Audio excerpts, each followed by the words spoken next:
What's up, guys? I'm back with another rugby reaction. In today's video, I'm going to learn about the biggest upset from every Rugby World Cup. Before we do that, let me show you something really cool. I just posted this over on my Patreon account. These are the extended highlights of what some people call the greatest rugby match ever. Now, you might disagree with that. It's a sensational title. I get that. But South Africa versus France in the Rugby World Cup 2023, that quarterfinal game. I reacted to all the extended highlights over here on Patreon. I could never post this video on YouTube because the copyright overlords would just take my channel down. I've already had a copyright strike on my channel in the past. So if you want to check out videos like this, where they have all of the copyrighted content that would get flagged on YouTube, you can check my Patreon. It'll be in the there will be a link in the description of this video. I got to see some really cool stuff in this, like this highlight here.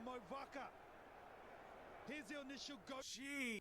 And so I reacted to brutal hits like this. This was an awesome game. If you want to check out that reaction, it'll be in the description underneath this video. But let's get into the actual content of the video. And that's the biggest upset at every Rugby World Cup. Here we go. For the big boys to show everyone who's the best, but also lets the smaller nations show us that they can give as good as they can get. Let's take a look at the This biggest video is by upset Connor in Does every Rugby. Rugby World Cup. 1987, France v Australia. Now, from what I could see, there wasn't any major upsets in the first World Cup, but for 1991, it's an absolute cracker.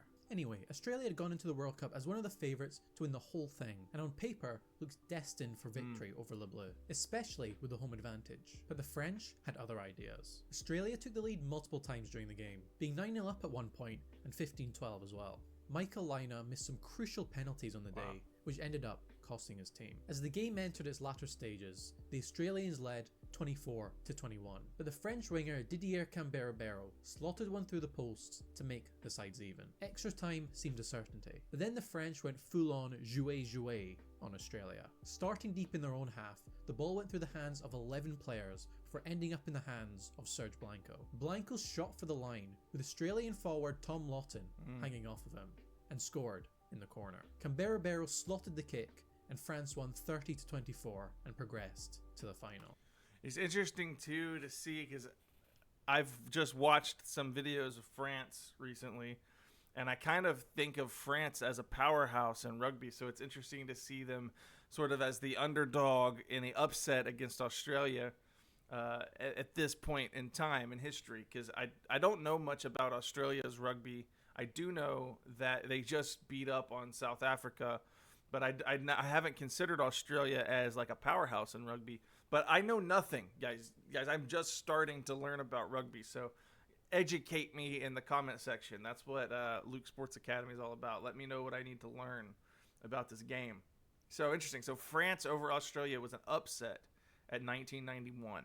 1991. Oh. Western Samoa. Sorry, 1987. This is the 1991. v Wales. The 1991 was the first to be hosted in the Northern Hemisphere by all the Five Nations teams, but one of them would be leaving the tournament earlier than thought. Wales were not in a good place at the time, having lost all their games in that year's Five Nations. But they would get an easy start at the World Cup, coming up against Western Samoa. Or so they thought. The score was 3-3 at halftime, but shortly into the second half, Western Samoa would take the lead with a try, under some controversial circumstances. Wales scrum half Robert Jones insists that he touched the ball down in the zone first, but the referee awarded the try to Western Samoa. And I mean, yeah, it does kind of look like it, doesn't it? Wales would hit back with a couple of tries, but they never really recovered from the shock score. So what happens, you guys explain, educate me in the comment section underneath this video.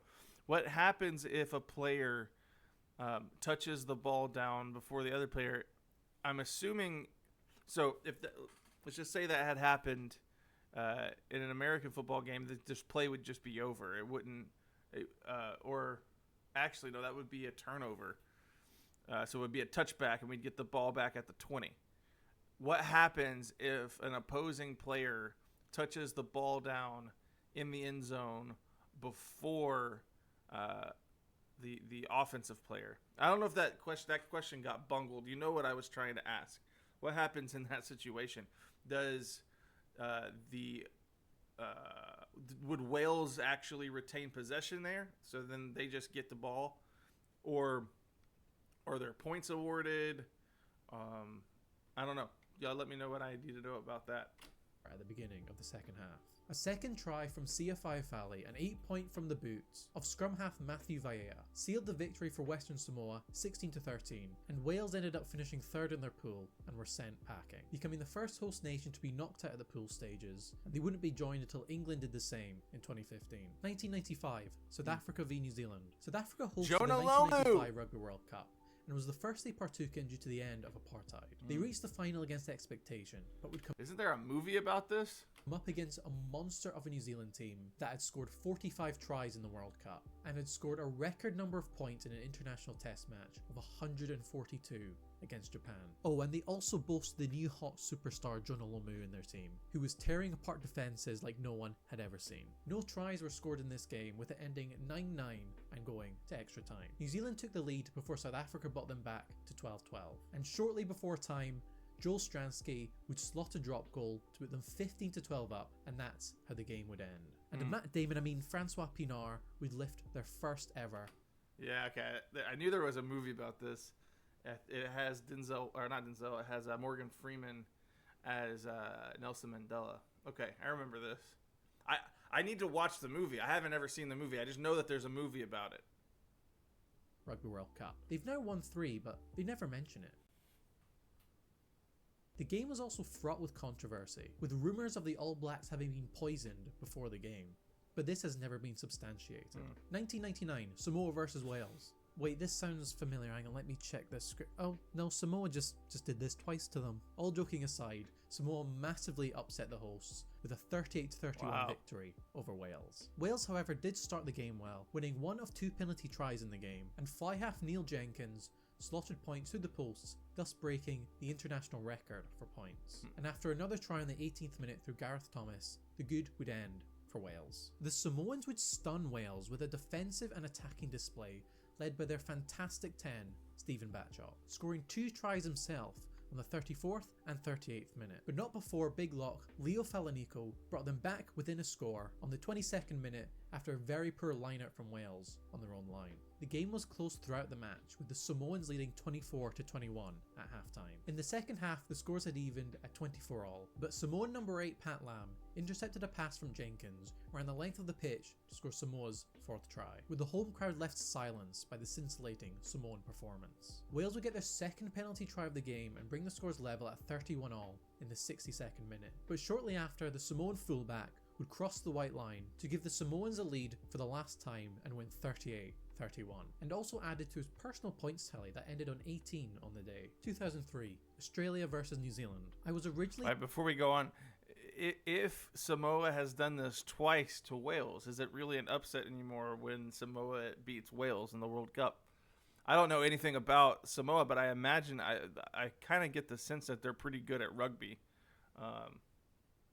You guys let me know what you think in the comments underneath. What do I need to know about Samoa? I just know that they produce big, strong, tough players. I mean, we have a lot of them in American football too. Thinking of doing Uruguay's victory over Georgia, having looked into it a bit more, I don't think it was that much of an upset really. And Georgia only went into that game as slight marginal favourites. But Australia's win over the All Blacks was a much bigger upset, which may sound weird considering they were the reigning world champions and hosts. But Australia went into the game having struggled in their last pool match against Ireland and had a very scrappy game against Scotland in the quarterfinals. Whereas the All Blacks were flying high and had also won both Blessed Isle tests that year, putting 50 on the Wallabies in Sydney. Australia would score the opening try in the 9th minute, but the game would be won on the boot. New Zealand's only try would come in the 35th minute, but Australia's Elton Flatley would score 17 points from the tee to help Australia win 22-10 and progress to the final. 2007, Fiji v Wales. Wales losing to Pacific Island in a World Cup pool stage? I'm shocked. In the final match in Pool D, Fiji and Wales would come head-to-head at the Stade de la Beaujoire. Dude, Wales is at the bottom end of a lot of these upsets. Are we really going to consider them upsets anymore? That's funny. Fiji would score the first try in the 15th minute through Akapusi Kera, and would then score 2 more tries very quickly after, with the first coming through Deliseu. I do know Fiji's actually pretty after good. A scrum in their own half.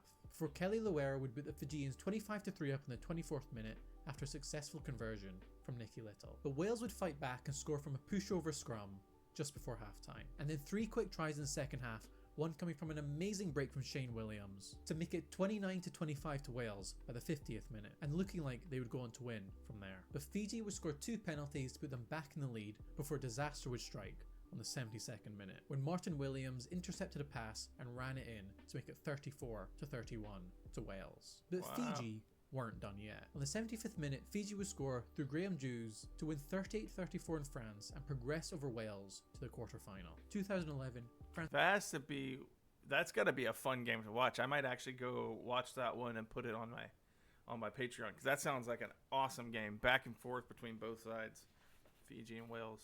V Tonga. To finish the Pacific Island treble, we have Tonga beating France. This wasn't the only notable upset in 2011. Ireland beat Australia 15-6, and one that maybe seemed like an upset at the time was Argentina beating Scotland. But considering it was sandwiched between 2 semi-final runs by the Argentinians, I'm not really sure it is. But anyway, I thought Argentina was pretty good at rugby. France would come up against Tonga, who'd only won one match against Japan and lost to a not amazing looking Canada side. They were given no hope, but Tonga wouldn't give up without a fight. On the 26th minute, being only 6-3 down, Suka Hafanaga would score Tonga's only try of the match to put them 10-6 up, and France never really showed up to the game. Poor discipline allowed Tonga to make it 19-9 as the clock hit the 80-minute mark. France would score a late try through Vincent Claric, but was too late to mount a comeback, with the game ending 19-14 to the Tongans. But France also gained the needed bonus points, which confirmed their place in the quarterfinals. Yeah, that try happened in the 81st minute, huh? So that's like you're into stoppage or added time there. So yeah, little too late. Finals, as New Zealand and Canada were still yet to play. With New Zealand's thrashing of Canada, it meant that the Tongans finished third in their pool and qualified automatically for the 2015 World Cup, where perhaps the biggest upset in sports history would happen. 2015, Japan v South Africa. South Africa played the at the time Rugby Minnows, Japan, in their opening game of the 2015 World Cup. Is Japan gonna beat South Africa? Oh my gosh. I never would have expected this. This is the kind of upset that I'm expecting from this video here. It seemed like it would be easy picking for South Africa, as Japan hadn't won a World Cup match since 1991. But the Japanese would have a different idea. Japan would take the first points through a penalty, but South Africa would score the first try through Francois Lowe, and it looked like the Springboks would open the floodgates from then on. But that didn't happen. The next score wouldn't come until the 30th minute, and it wasn't by South Africa. Michael Leach would score a try for the Cherry and Whites and put them back in the lead 10-7. But South Africa would score only minutes later to take it back again, with a third try coming shortly into the second half. And with the score at 19-13, it looked like the Springboks were starting to take control of the game and would see it through from here. But again, Japan weren't having any of it. Wow. Japan scored 3 penalties to South Africa's 1 to make it level at 22-all on the 60th minute. I'm really impressed. The game was tighter than anyone had anticipated. But South Africa would score 4th try through Jan Adrian Strauss to make it 29-22 shortly after. But Japan would respond with a well-worked try in the 69th minute to make it even once again. But poor discipline would see South Africa take the lead once again through a penalty only 4 minutes later, with the game standing at 32-29 to the Boks. Surely they would hang on at this point, but no. Right. After being camped in the Springboks 22 Oh, and wow. 4 minutes overtime. Yeah, I was about to say we're at 83 minutes. We are at the end of regulation here. Like barely a few seconds left from the stoppage time. Japan would go sideline to sideline and score in the corner to beat the 2-time champs 34-32. This put Japan on the map in terms of Tier 1 Test rugby. They would go on to win 2 more games in their pool, but wouldn't get to the quarterfinals, becoming the first team to win 3 games and not do so. 2019, Jeez. Uruguay versus Fiji. Fiji had grand hopes of getting out their pool in the 2019 World Cup, put on a good performance against Australia and against Wales later in the pool. But as Fiji found out, and maybe France the other week, Uruguay are not to be underestimated. Fiji would do as Fiji does and open the scoring with a great try through Dolokoto on the 8th minute. But Uruguay would hit back through their fantastic 9 Santiago Arata in the 14th minute. And after that, the floodgates would open, with 3 tries being scored in the next 12 minutes between the two sides. With Fiji scoring the 19th minute and Uruguay hitting back with a quick 1-2 not long after. With a penalty to Uruguay not long before halftime, whilst Torres would go in at the break 24-12 up. Fiji would open the scoring in the second half with a 48th minute try, before Uruguay would get a penalty in the 61st minute. But Fiji would score again to bring them into touching distance of Uruguay only 6 minutes later to bring the score to 27-22, with only 10 minutes left to go. But Fiji would commit a massive error and give away a penalty only 4 minutes from time to allow Los Toros to take the 3 points and move more than a score ahead with only minutes left on the clock. Fiji would score a late time with the clock in the red, but would not be enough to win the game, and the game ended 30-27 to Uruguay. Some of these games have big controversies around them, like the rumour that New Zealand were poisoned going into the 1995 final, of which you can learn more about. Dude, that's what a classic run by Jonah Lamu there. That's funny. 4 more World Cup... Not funny. That's a classic image that I've seen. I love that. I didn't realize there was a story behind that upset there. You guys let me know in the comment section underneath this video. Are there any things that Connor Does Rugby missed? If you haven't subscribed to his channel, go check it out. Give credit where credit is due for the excellent content from this creator. And I hope you enjoyed me trying to stumble through and learn a little bit about sports that I don't typically watch here in the United States. If you like this kind of content, like the video for me, and I'll see you guys in the next video.